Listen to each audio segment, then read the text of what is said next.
Welcome, this is CrazyMan7777 here, coming to you with strategy guides fast and quick. We are reviewing the VK3001D, which you guys will remember was a tank I hinted I would be reviewing after the VK2001D. We are kind of skipping in the VK2001D line straight through the Panzer III-4 right here, because honestly the Panzer III-4 pretty much uses the exact same strategies as the 3001D, except for the Panzer III-4 has less armor. So, straight into the 3001D. 3001D comes with a 7.5mm gun straight through on all the upgrades. Last upgrade has an L70 gun. You will recognize that from the Panther. The Panther has the same L70 gun as the second to last upgrade, and it is far range, far reaching, far penetrating, and fast reloading. Very good gun for a tier 6 tank, since it is pretty much a tier 8 tank gun. And then we look at the armor. The armor on this tank is pretty much the same as the T-3485, which is pretty good since that is also a tier 6 tank, and that's pretty much about the minimum that you're going to get for this tier. Penetration wise, this thing is pretty good. It does about 188 on its regular ammunition, and it can go to 169 on its damage. Pretty good, guys, pretty good. So basically, armor is 60 millimeters on the front, 50 on the back, which means that you actually not be penetrated on the back unless you're being penetrated from the front by the enemy. Then you're pretty much screwed. 40 millimeters on both sides. That's pretty good.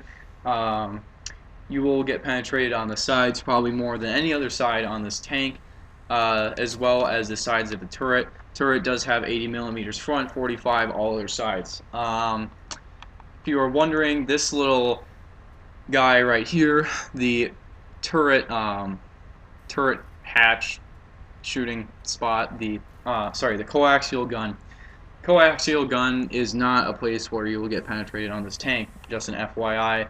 Also, these little wings on the sides of the tank right here, these will not be penetrated either. These are space armor. I don't know why they're there. They're just there. They kind of look cool. We'll go with it.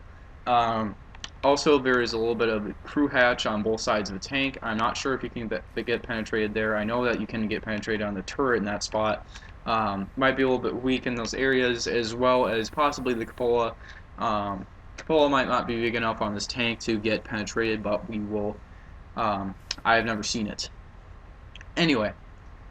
Basically, fast reload, fast tank, good armor, ridiculous spawning range, as you can see up there. Pretty good damage for a tier 6 tank, and pretty good health.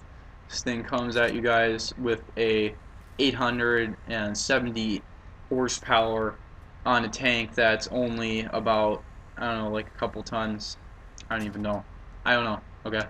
So, we're going to go straight for it. I'm going to be using Proving Grounds, which is an AI mode that is designed for training on players, but it is pretty much as good as it gets.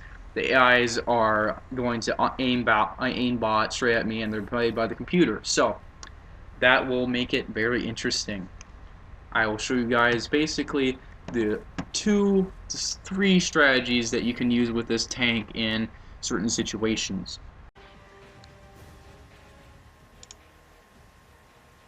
Alright, we are back in the Proving Grounds mode. I don't know why I say back. I mean that I'm back because I'm back in the video, but it's not very long, so I don't know. Anyway, good time to waste about 10 seconds talking about back and forth and back and forth.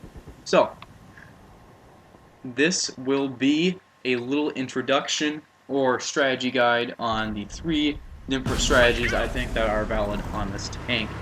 Should take my advice. I've been told I do good strategy guides. Anyway, so firstly, you'll notice this tank probably doesn't go below 50 kilometers. It goes up to about 60, sometimes even 70, if you're really lucky. And basically, what we can do with this tank, with all of its accuracy and whatnot, is that we can actually go straight up, like kind of past the enemy. You know, you'll see what I'm talking about. But with the speed and everything of this tank is very maneuverable. It's very much a medium tank. This tank is definition medium tank in the way that it rolls according to Wargaming. which is that it is a medium tank is supposed to be where it goes to the battlefield in places where it's needed, and it's very much good at that. It can go very fast, very easily to another position. It's a good sniping tank with its L70 tier 7/8 gun. So you'll see me sniping in a little bit here. Very good at that. Also a very good spotting tank, so that basically this tank has the view range to spot its own targets, which is very, very helpful, kind of unlike how tank destroyers work now, and also very helpful to your own team because you'll be spotting people. But be warned, you do not want to be straight in the line of enemy fire. This tank will not survive multiple people. I will stress it a couple times in this video, but this tank is going to be a one-person tank. And what I mean by that is that there is one tank in front of you that you'll be shooting in situations most. That you should not be trying to hit multiple people at the same time. That's just not a good idea with this tank. I would not suggest it, especially in close range. Close range will get you killed in this tank. This tank, very much like the T-34, its armor works very well from far away because it can deflect enemy shells over its very slanted frontal hull. But if you get any closer, it'll be like a straight, as easy as possible penetration for your enemy, and of course you do not want that to happen. Now we see an AT-2, perfect demonstration of the penetration ability of this tank. This tank's penetration ability is very much like a tier 5 tank destroyer / tier 6 tank destroyer's penetration ability. I think it may actually have some of the same guns as the WoT Stratagies. No, as the Jagdpanzer IV in the same tier. It's very possible. Alright, so now I've shown you can be a little bit close to your enemy, as you just saw there. But here's another strategy that you can try out with this tank. You can actually, while moving, shoot people. It works pretty well. And like, you can come straight at them, you can kind of move back and forth, do pretty much whatever you want to do. But keep on moving this tank. As long as you're moving in this tank, and like, if you're not sniping and you're moving this tank, it's going to be perfect for you. If you're not sniping and you're not moving this tank, you're probably going to get killed. It's not a good way to go. You can't just survive any battle in front with this tank. It doesn't work that way. And for some reason, my enemy team has refused to kill the Panzer IV. The Panzer 38 NA. Alright, so here's another thing that we can do with this tank, and it's probably last strategy.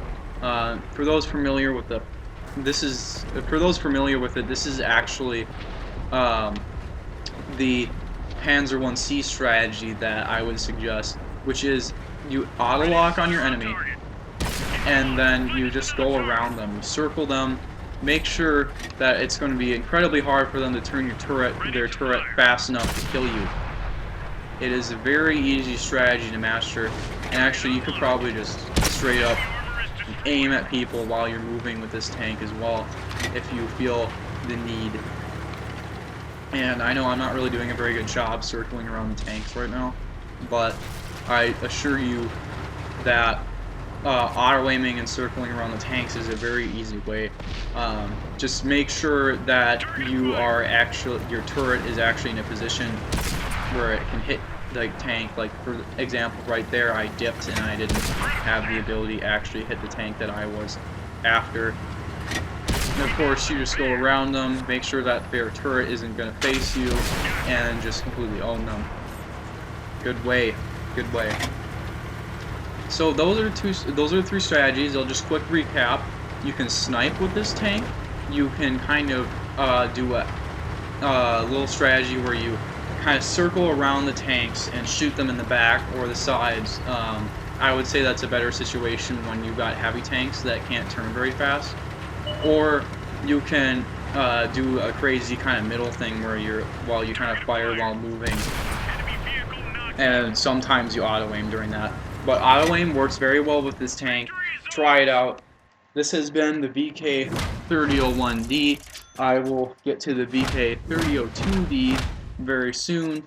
This is a fun review. This is a fun strategy guide at 12:49 at night.